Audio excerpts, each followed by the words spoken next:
A secant line intersects the curve y equals the natural log of x at 2 points with x coordinates 2 and 2 plus h.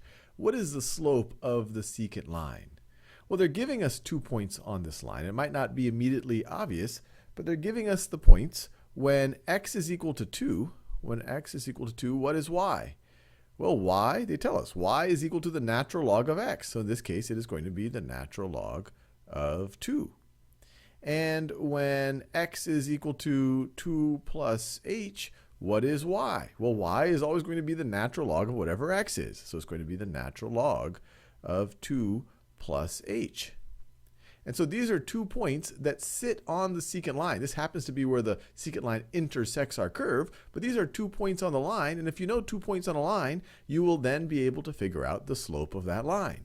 And we can just remind ourselves that a slope is just change in y over change in x.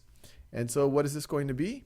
Well, if we view the second one as our endpoint, our change in y going from ln of 2 to ln of 2 plus h, so our change in y is going to be our endpoint, so natural log of 2 plus h minus our starting point, or our end y value minus our starting y value, natural log of 2. And then our change in x is going to be our ending x value, 2 plus h, minus our starting x value, minus 2. And of course, these 2's cancel out.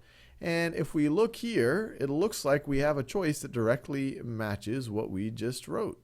This right over here, natural log of 2 plus h minus natural log of 2 over h. Now, if you want to visualize this a little bit more, we could draw a little bit. I'm going to clear this out so I have space to draw the graph, just so you can really visualize that this is a secant line. So let me draw my y-axis, and let me draw my x-axis.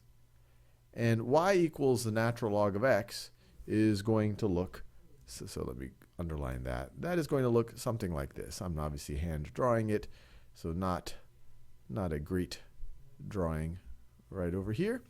And so when we have, we have the point 2 comma natural log of 2, which would be, let's say it's over, so if this is 2, then this right over here is the natural log of 2. So that's the point 2 comma natural log of 2.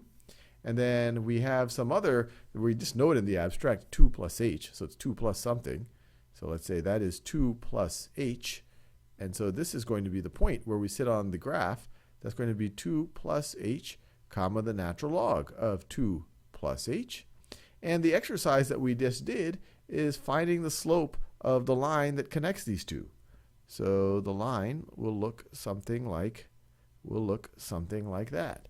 And the way that we did this is we figured out, okay, well, what is our change in y? So our change in, so let's see, we are going from y equals natural log of 2 to y equals natural log of 2 plus h.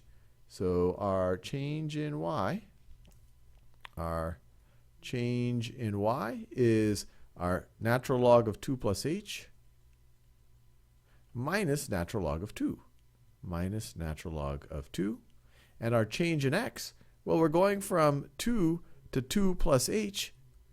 We're going from 2 to 2 plus h. So our change in x, we just increased by h. We're going from 2 to 2 plus h. So our change in x is equal to h. So the slope of the secant line, it's secant, it intersects our graph in 2 points, is going to be change in y over change in x, which is once again exactly what we have over there.